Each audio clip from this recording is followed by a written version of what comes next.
Hello, and welcome to another episode of Artist Spotlight. I'm Vicki Landon, the Administrator for the Office of Arts and Cultural Affairs, and I am here today with Miss Claudine Nelson, the artist behind Claudine's Creations, the most recent exhibit here in our Multicultural Center. Welcome. Thank you so much for being here with us. Thank you, Sue.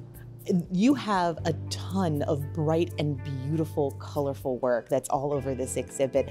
Tell me a little bit about the subject matter. I see a little bit of landscape, I see some residential pieces. What inspires you to decide the subject of the pieces that you do? Well, I came from the island of Trinidad and Tobago, and we love colors.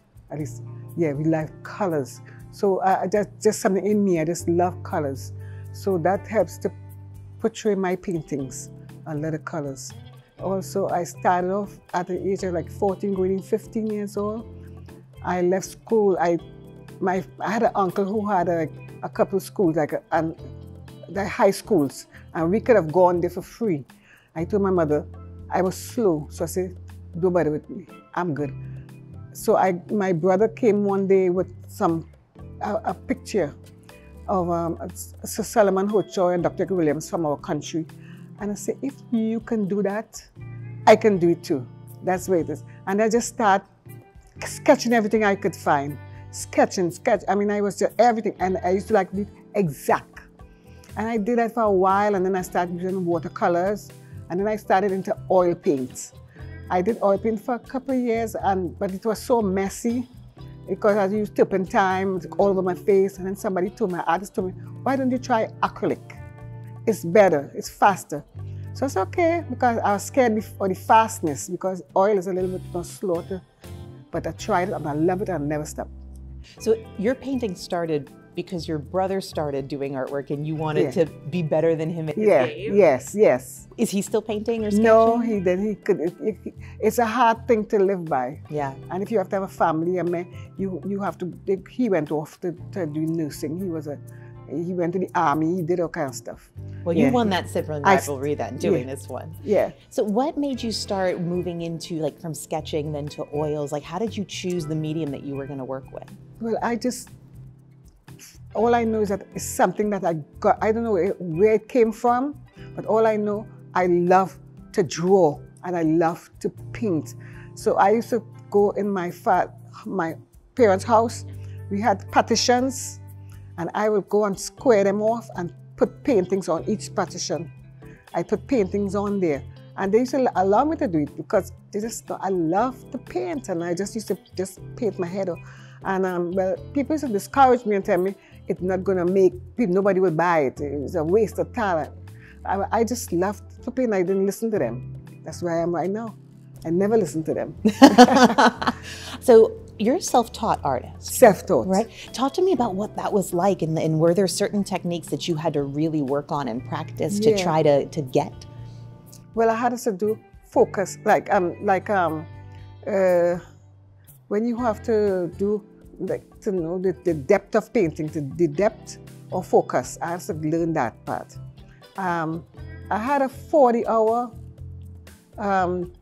school training in a university in Trinidad and Tobago. They had given us a 14-hour class, and I went, and that helped to give me the focus, the depth of focus. That was very important, to get to know the depth of focus, and so that you wouldn't just bring things flat. Everything would have depth, and that was very important to get that still 40 hours. It was just that my parents couldn't afford me to go. Every year they had that course, but they said I can't afford it. So that one course that helped me a lot. But also, I am a twin, right? My sister, she died, but we were Claudine and Claudia.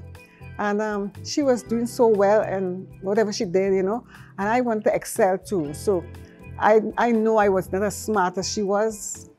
So I felt like I had to push what I got, and that's why I keep doing what I put my head down, and I just keep painting and pushing on my work. I'll sell them, I'll go to neighbors and sell them. Yeah, I just know this is what I wanted to do. It sounds like there's a ton of discipline, right, of determination Yes, from you just yes, keeping moving forward, yes. moving forward.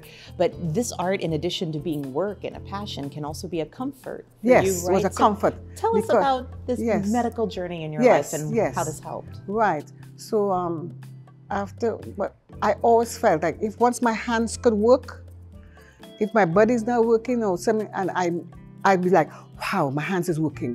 So look, and like once I fell, and I felt so bad, I fell on my butt, and I felt like, wow, I'm done.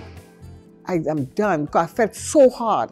But then when I wake up and I realize my hands working, I say, oh, that's good, my hands is working, because I have to paint. So what I do, I paint more nights. Like I had cancer back in 2016, and I went through a very terrific time. It was horrible, and I couldn't sleep at night. So what I used to do is to get up and paint, because that's what I have, and that's my comfort, my joy.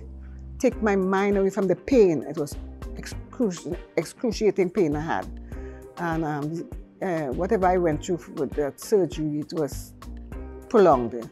But it gave me the smile on my face because I could produce paintings. Well, and the work that you've created is beautiful. Yeah. Are all of the images from home, from Trinidad and Tobago, or anything inspired by your time here in Pine Hills? Yeah.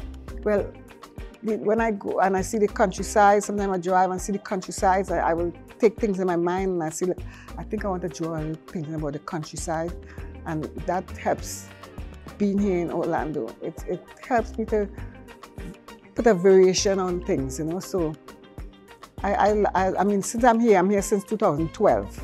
Wow. Yes, since 2012 I'm here. And I live with my sisters, and we get along fine. We all have our little quiet space. And have you filled this whole house with art? Yes. Yeah. How many pieces do you think you have in your possession? God, I have so much. I have 250 paintings. 250? Yes. Oh my, and you've only been here for 13 years or so. Yes, and Oh I have my 250 paintings. Also, I have duplicates of these in small 8 by 10. Beautiful. I got the frames and I put them in there, and I could sell them for like $10, $15, and they're beautiful. So that's a whole other set of paintings again. I have different sizes of paintings too. I don't have all one size. What does it mean for you to have this exhibition? This is your first solo exhibition. Yes. How does that feel? It's like a dream of a lifetime. I was watching one of my paintings on the wall, lying down watching it, and say, my goodness, even how I want my paintings on a wall. I want a paintings on a wall where people could come and see it. And same time, Seven called me.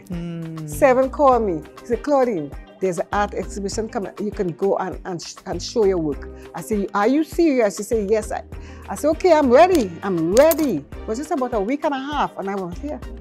It didn't take long because I was ready. I was prepared for this. Because you had 200 pieces ready to go. Yes. It was like hard to say which one to bring, which one to leave.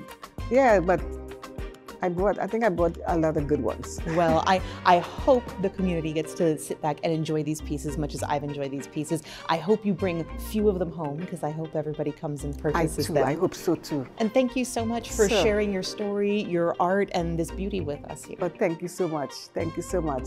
And thank you for joining us on this episode of Artist Spotlight. We'll catch you next time.